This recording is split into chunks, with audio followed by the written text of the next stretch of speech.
স্ক্রিনে আপনি যে ছেলেটিকে দেখছেন এর উচ্চতা সর্বোচ্চ গেলে হবে 26 থেকে 27 ইঞ্চি। আজকে শুক্রবার বিকালে যখন আমরা বন্ধু বান্ধব সবাই মিলে আমাদের বাজার মাঠের পাশে বসেছিলাম, তখন দেখি যে আমাদের সামনে রাস্তার ওপাশে অনেক লোকজন দাঁড়িয়ে আছে এবং ওখানে কিছু একটা হচ্ছে এমন মনে হচ্ছে। তাই আমরা একটুও দেরি না করে যে কয়জন ওখানে বসেছিলাম সবাই উঠে দেখতে চলে যাই যে ওখানে আসলে কি হচ্ছে। এবং ওইখানে গিয়ে আমরা দেখি যে ওই ছেলেটি এখানে আসছে মূলত সার্কাস খেলা দেখাতে এবং ওর উচ্চতা হবে সর্বোচ্চ 26 থেকে 27 ইঞ্চি। আর এই সার্কাস খেলা এবং ওই ছোট ছেলেটাকে দেখার জন্যই মূলত লোকজন এখানে এত ভিড় জমিয়েছে। এই সার্কাস খেলাটা বসে আমাদের হোগলাডাঙ্গা বাজারের এই পাশে যে টাওয়ার আছে, টাওয়ারের পশ্চিম পাশে সবুজ ভাইয়ের দোকানের সামনে। মূলত ওরা সার্কাস খেলা দেখাতে আসছে, তাই তাদের প্রয়োজনীয় উপকরণগুলো তারা দেখলাম যে সাজিয়ে রাখতেছে। আর যেহেতু সে শুক্রবার এবং আমাদের সাপ্তাহিক হাট, এজন্য এখানে প্রচুর পরিমাণ ভিড় হয় এবং অনেক লোকজন এই খেলা দেখতে আসে। এবং সার্কাসের প্রথমেই এই সার্কাস কমিটির যিনি প্রধান, উনি বক্তব্যের মাধ্যমে আমাদের এই সার্কাস খেলা শুরু করেন। আর কিছুক্ষণ পরেই আমাদের এই সার্কাস খেলার যে প্রধান আকর্ষণ, সেই ছোট্ট ছেলেটি সে বক্তব্য প্রদান করে।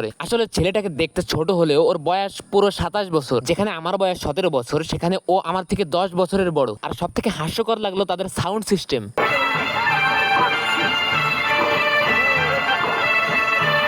এবং প্রায় 20 মিনিটের ভিতরেই এখানে প্রায় 1.5 শতাধিক লোক জমা হয় এবং সকলেই খুব উৎসাহ নিয়ে সার্কাস খেলা দেখতেছিল। আর বেশি আকর্ষণ ছিল ওই ছোট্ট ছেলেটা, সবারই নজর ছিল ওর দিকে। আর ওই ছেলেটা খুব ভালো নাচতে পারে এবং ওর নাচটা আপনারা একটু দেখেন।